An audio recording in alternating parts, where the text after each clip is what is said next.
So Volodymyr is he graduated from the Poltava National Pedagogical University in 2007. However, since 2016, and this is when we started to see Volodymyr on the screens. Кажу, що з 2016 року ми почали вас бачити на екранах. Якщо не YouTube каналу ще, то так це вже були різного роду заходи. Volodymyr has started to work at the Pöttinger company, the office in Ukraine. And now, in addition to that, he is the blogger. And he is the consultant and the expert in production. So today he's with us as the independent consultant who knows what is happening in Ukraine. Я сказав, що сьогодні ви з нами як незалежний консультант, так, який знає, хто знає, що в нас відбувається. And I asked Volodymyr to share his knowledge and his understanding of the upcoming season with us. Тож, Володимир, передаю вам слово. Коротенький вступ для того, щоб було більш зрозуміліше контекст, в якому працює сьогоднішнє агро. A short introduction in order for you to understand the realities that Ukrainian agricultural industry is working in right now. Сьогодні зранку близько 10-ї години із мого вікна офіса було гарно видно, як українське ППО збило російську ракету. Today from the windows of my office at around 10 o'clock a.m. Kyiv time, I clearly saw how Ukrainian anti-missile system successfully hit the Russian-launched rocket missile. Вікна залишилися цілими, але звук був хорошим. The windows remained unbroken, but the sound was very strong. Цього тижня я відвідував Львів для участі в конференції і приїжджав в певну територію, яка ще трошки більше, ніж півроку тому була в окупації. This week I visited Lviv and I was coming through the territory that has just relatively recently liberated. Вздовж дороги зустрічається багато знищених, спалених споруд. Це як жилі споруди, так і бізнес-споруди, виробничі споруди, величезний логістичний центр повністю згорівший. You can find a lot of wrecked and destroyed equipment, machinery, and buildings on the edges, on the sides of the road, and that including a huge logistical center, a hub for a cargo hub that has been totally destroyed.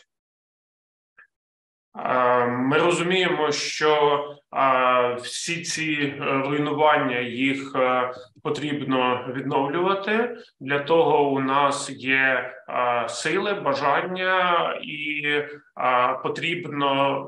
потрібна працююча економіка. Сільське господарство на сьогодні чи не єдина галузь економіки, яка більш-менш стабільно працює і продукує податки та валютні надходження.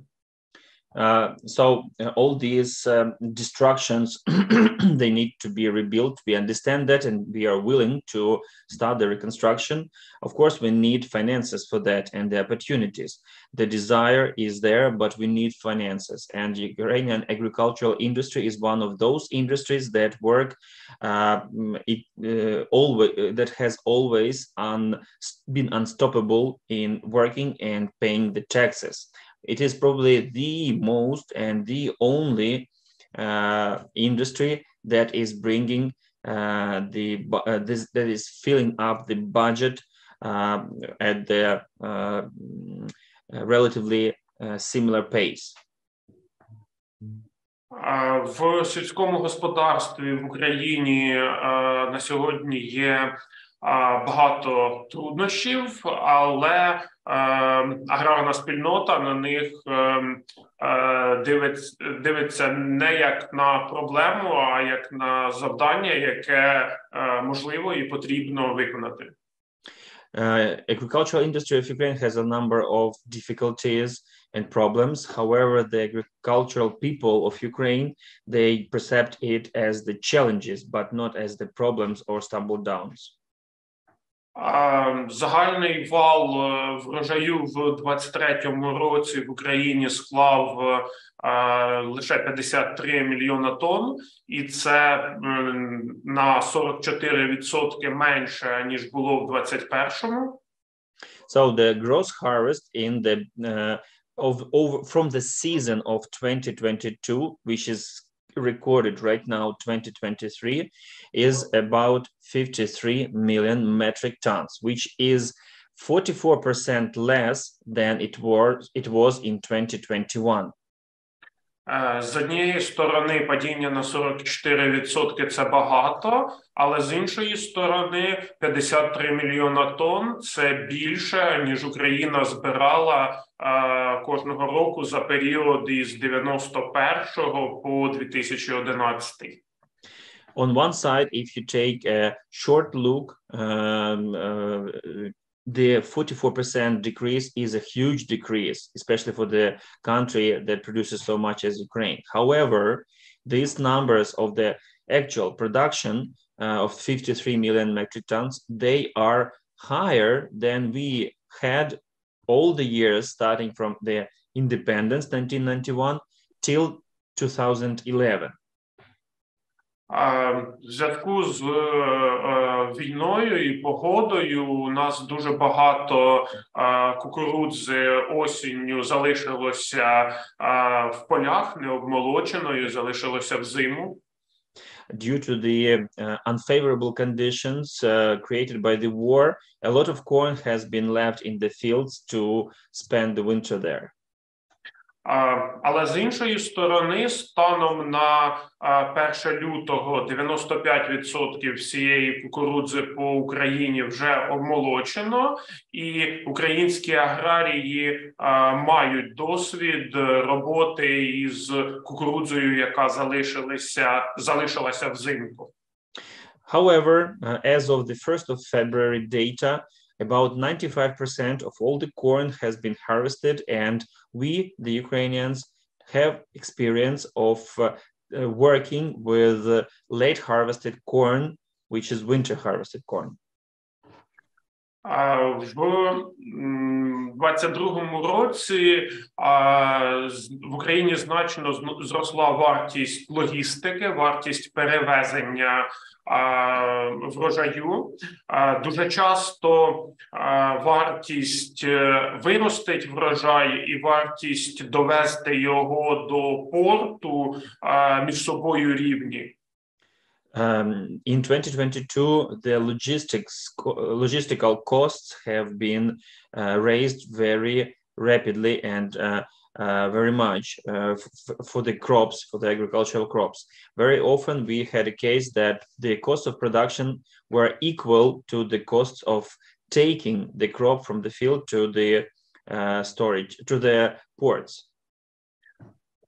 Найбільше здорожчання логістики вдарило по рентабельності кукурудзи, і площі під нею в 23-му році значно зменшаться. So these logistical issues or the prices for the logistics have been most badly influencing the profitability of corn, of growing corn. Therefore, the acreage and hectareage of corn in Ukraine, which are going to be planted, which is going to be planted in 2023, will radically decrease. Це одна з причин, чому площі під соняшником зростуть на 38%. And that is one of the reasons why the area, the acreage of sunflower planted will be increasing by 38%. Це багато соняшника, але це приблизно ті ж самі площі, що були під соняшником в 19-му та в 20-му роках. That's a lot of sunflower, but this is less. Я перепрошую, це ті ж самі в 2019-2020, так? Так, в 23-му прогнозовані площі під соняшником в 23-му році, вони набагато більші, ніж в 22-му році, на 38%, але вони в гектарах такі ж самі, як були у нас в 19-му і як були у нас в 20-му році. So, having the all acres under sunflower in 2020, predicted acres under sunflower in 2023, we can compare them equal with the acreage, sunflower acreage in 2019 and 2020, but it is 38% more than in 2022. Здорожчання добрив, здорожчання логістики, це значно вплинуло на рентабельність багатьох сільськогосподарських культур і на рентабельність сільського господарства в цілому. So the profitability of growing agricultural crops and as industry in the whole, agriculture has been suffering from increased costs of transportation logistics and increased costs of fertility of the inputs, fertilizers. Якщо порівнювати рентабельність сільського господарства в 22-му році порівняно з 21-м, то рентабельність дуже сильно впала. So if we compare the profitability of a business in 2022, it is very low compared to 2021.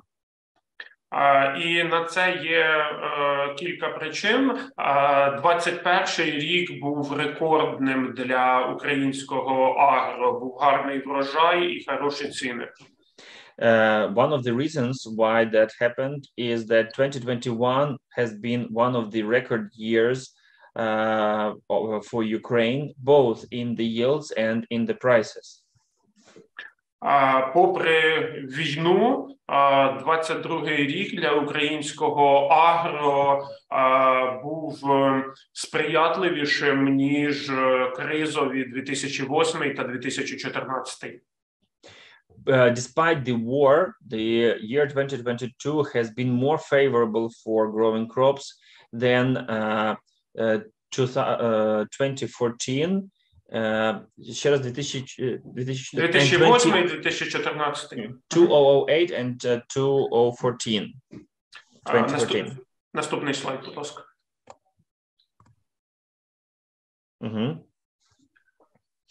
Зараз на слайді ви бачите графік валового врожаю в Україні, починаючи із незалежності 91-го року, і велике падіння врожайності в 22-му, 23-му.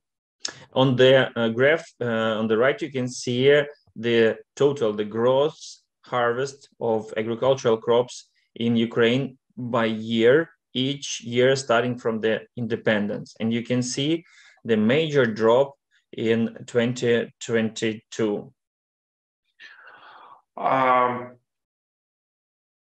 Таким чином, ми зараз маємо той врожай, який Україна мала в 2012 році.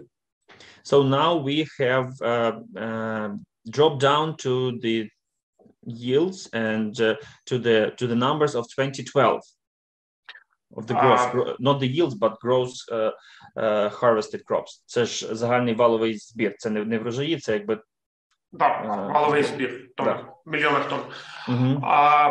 Попереднього разу нам на цей шлях від 55 до 95 мільйонів тонн знадобилося 10 років. So it took us 10 years to move from 55 million metric tons of total gross harvest in Ukraine till the numbers of 2021 over 90, around 95. It took us 10 years. А як відносно зараз? Ми ж, так би мовити, генетика, технології, обладнання і вся інфраструктура, вона, в принципі, залишилася. Це повинно бути швидше, якщо сприятливими будуть умови. Як ви гадаєте? Я якраз про це і хотів сказати, що у нас є одночасно повітряна тривога. Yes, air raid attack again. У нас одночасно є два фактори відносно позитивний і відносно негативний. Відносно позитивний, ми цей шлях уже проходили. Ми маємо спеціалістів, ми маємо технології, ми маємо розуміння, тому повторно пройти цей шлях від 55 до 95 мільйонів буде легше. З іншої сторони, ми маємо величезну кількість зруйнованої інфраструктури, ми маємо величезну кількість полів, які потрібно розмінувати, і це все буде нам заважати швидше пройти цей шлях. So I asked if we must go all that way that we went through 10 years ago, because right now we have better genetics, we have better infrastructure, we have better equipment, and better trained people who work in agriculture. And Volodymyr says that this is what he was going to comment about that although we have gained this experience, and that's a positive factor, we know how to come from that result in 2012 till the result of 2021. We still have a lot of negative sides, like, for example, partially destroyed infrastructure and mined fields, lack of people, and of course, unfortunately, destroyed farms as well. У нас є багато гарних спеціалістів в агро, але кожного дня ми їх втрачаємо. We have a lot of good ag specialists and professional agricultural people. However, unfortunately, due to the war, we are losing them every day. Наступний слайд.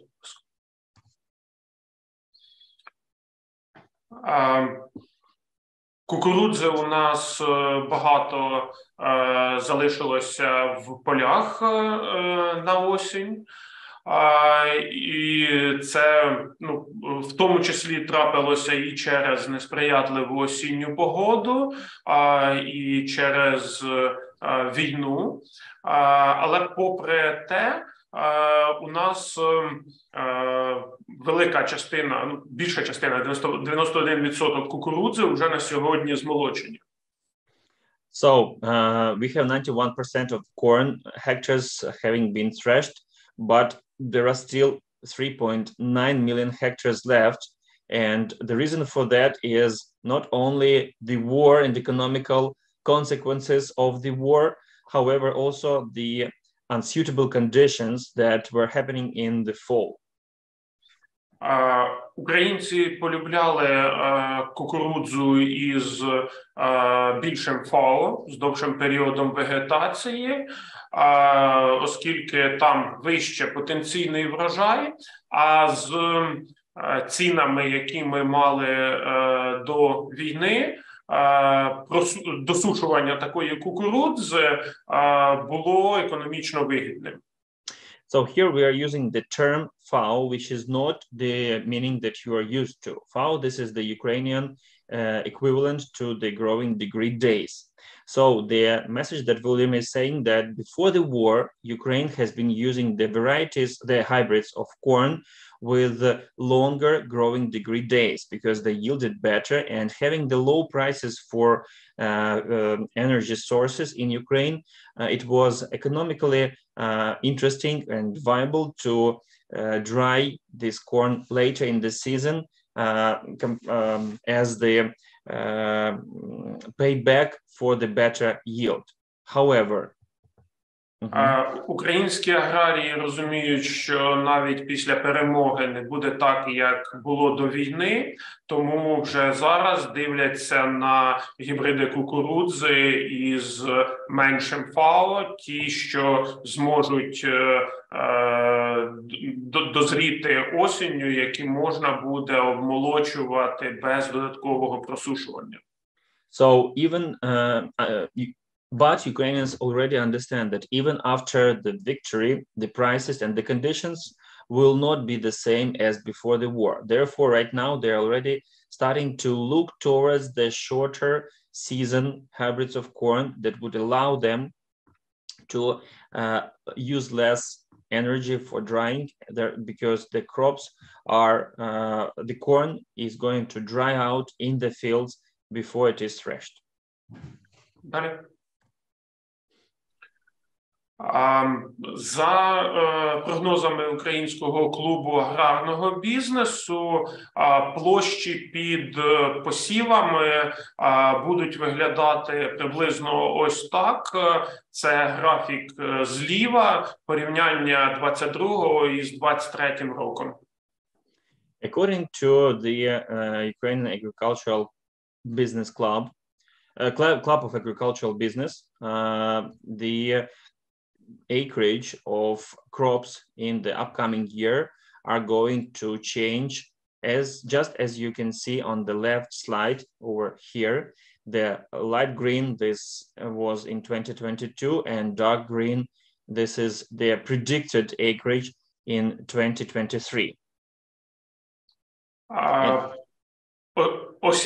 Осіння погода не дала вчасно зібрати сою та соняшник. Вони молотилися дуже пізно, а вони є основними попередниками під озиму пшеницю, тому площі під озимою пшеницею зменшилися. Soybeans and sunflowers were not harvested this year on time due to the bad wet weather, and these are the two main crops that precede before the winter wheat in Ukrainian crop rotation.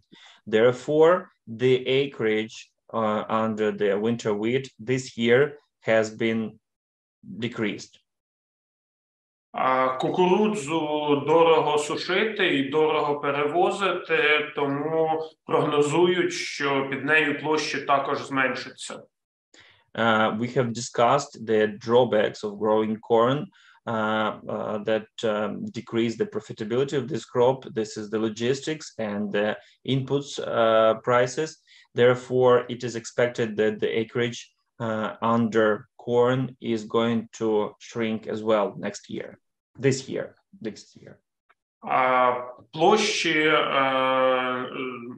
на яких не була засіяна озима пшениця і не буде засіяна кукурудза, вони будуть відведені під збільшення сої та соняшника. So the acreages that will be taken away from corn and winter wheat have been taken away from winter wheat will instead be planted or used for canola for soybeans and sunflower, not canola. Canola is also mainly a winter crop for Ukraine.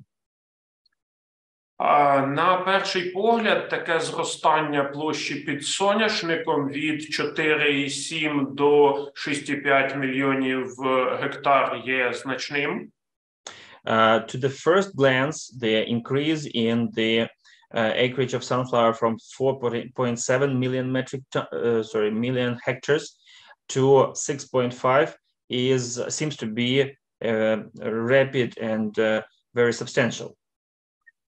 Але якщо подивитися на графік, скільки протягом з 14 по 23 рік, як у нас змінювалися площі під соняшником, це правий графік на слайді, то видно, що 6,5 мільйонів тонн, приблизні цифри ми і попередні роки вже мали. Hectare. But if you look to the right graph, you will see that this is the number that is more or less reasonable for Ukraine, and that's proven by the preceding to the war years. 6.5 million hectares, this is the more or less usual number for Ukraine as for the sunflower. І я впевнений, що це головна причина, тому що в нас є внутрішня переробка соняшника, на відміну від кукурудзи. Я хотів сказати, що у такому збільшенні площі під соняшником немає нічого страшного. З однієї сторони, такий відсоток від загальної площі земель означає значне насичення соняшником в сівозміні. Але з іншої сторони, українські аграрії вміють із таким працювати. So I said that the reason for the sunflower being so favored for the farmers is also because there is the internal processing of sunflower seeds, unlike the corn, because corn is not processed in Ukraine. Volodymyr added that this situation will increase the presence of sunflower in the crop rotation and will radically increase. However, Ukrainians have experience of working with sunflower in these amounts. Далі.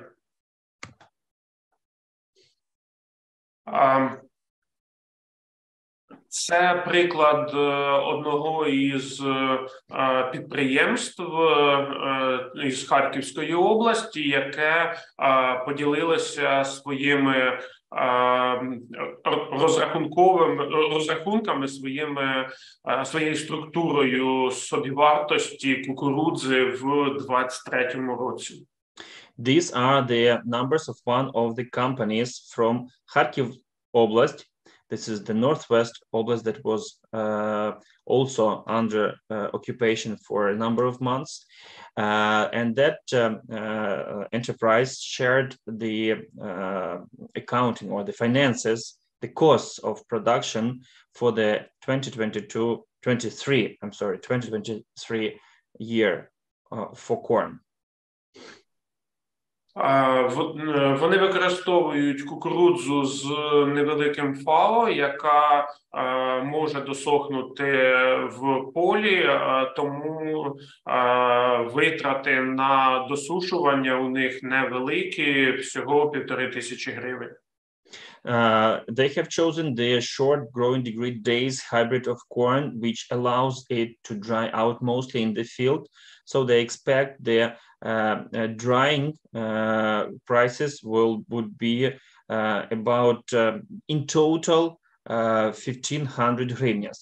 So if we convert it into dollars, it will be around скільки це буде в доларах? 4, like $40 plus or minus 40. Добре, ціна на добрива значно зросла, і в структурі собівартості кукурудзи це близько 7 тисяч гривень. 7 тисяч гривень це на... Добрива в структурі собівартості. Ага, тут, напевно, у нас йде помилка, воно мало бути... Тут це йде по 1 тисячі в нас. На графіку ось підписані цифри. Оце ось досушування, це добрива, це інші витрати на вирощування, прямі витрати на гектар, і це логістика. Червоним логістика в нас.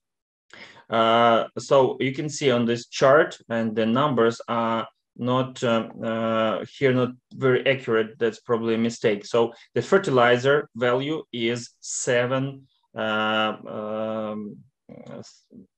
тисяч гривень, правильно? 7 тисяч на гектар. 7,000 of hryvnias per hectare. So it will be $180 approximately per hectare. The red ones, this is the logistics. It is $24,000 per hectare. And that's about $600. Sorry, 24,000 hryvnias, which is $600 per hectare. Це з розрахунку 8 тонн. That is to consider the yield that is planned 8 metric tons per hectare. So the transportation of 8 tons of the the yield of corn will cost about, all the logistics will cost about 24,000 hryvnias. Тобто 8 тонн довести до порту 24 тисячі гривень буде коштувати, так? Це з Харківської області, відносно невеликий кілометраж. Ну, як сказати, в принципі, з Одеської буде набагато ближче. Ну, так, з реальності, з Чернігівської довше. Ну, да. That's Kharkiv Oblast. So the logistics to the ports from the northwest, it's, of course, that's why the reason I smiled, that it is much far, it's not to be compared with Odessa, because Odessa also grows corn a little bit, and it's very close to the ports. And so, by the way, 16,000 hryvnias, which is $400, that's the diesel, rancid material, depreciation of equipment. Таким чином, для фермера виростить кукурудзу та довести її до порту буде коштувати 6 тисяч гривень за тонну. So, for the farmer, 1 metric ton of corn, which is 38 bushels of corn, will cost to produce and transport to the port 6,000 hryvnias, which is $150. So 38 bushels cost of production of 38 bushels will be equal as $150. Правильно? Виходить, у нас 38 бушелів в тонні, і виходить $150 – це виробництво і доставка кукурудзи до порту. Одної тонни, 38 бушелів. Рентабельною буде кукурудза чи ні, все залежить від того, яка ціна на неї складеться, коли будуть молотити врожай 23-го року. So, whether it is going to be profitable or not, this amount of $150 per 38 bushels of corn, we will know only when the price after the harvest is done, when the new price is formed. А зараз яка в нас ціна приблизно в середньому? Станом на зараз це приблизно 0. Ну, тобто ціна і повні витрати приблизно рівні між собою. So as of right now, the price for corn is pretty much equal with break-even point of its production, cost of production. Конкретно в цього підприємства, яке гарно вміє вирощувати кукурудзу, тому що для більшості регіонів Харкова врожайність буде ближче до 6 тонн, а не до 8, і багато із них мають значно більші витрати на просушування. So, and that's considered that this farm is quite successful in growing corn, because the other farms in that region, they find a lot of troubles drying it, and of course the yield of 8 tons per hectare, which is about 180 bushels per acre. This is quite a high goal, and they usually get less. But this farm knows how to do their job in growing corn well. Наступний. З пшеницею ситуація трішки краща. На пшеницю закупівельна ціна зараз вища. В структурі пшениці у нас 15 тисяч гривень – це вирощування, 6,6 тисяч гривень – це у нас оренда землі і логістика 18,6 тисяч. So this is the example of winter wheat, which is a little bit more profitable, or it's more correct to say a little bit profitable in general. And the farm that shared their numbers is located in Chernihiv Oblast, by the way, I mistaken. Here the numbers are okay. They just provide the value number. And here is the total. So 6.6 multiplied by 1,000. This is 6.6 thousand UAE hryvnias, which is $155. That's what the farmers pay for the rent of the land. 15,000 hryvnias, which is about a little less than $400, is their direct production costs, seed material, chemicals, fertilizers, machinery, and so on. And the logistics is still very high. It is 18.6 thousand hryvnias, which approaches $500. За таких цифр ми виходимо на собівартість тони в 6,7 тисячі. So with these numbers, the break-even point of wheat production, winter wheat production, is 6,700 hryvnias per ton, which is $160. $160, and that is the yield of 6 tons per hectare. 6 tons per hectare is going to be about 100 bushels per acre, plus or minus. Закупівельна ціна в порту десь відсотків на 5-7 вище. And the price in the port is usually about 5-7% higher than in the farm. Далі.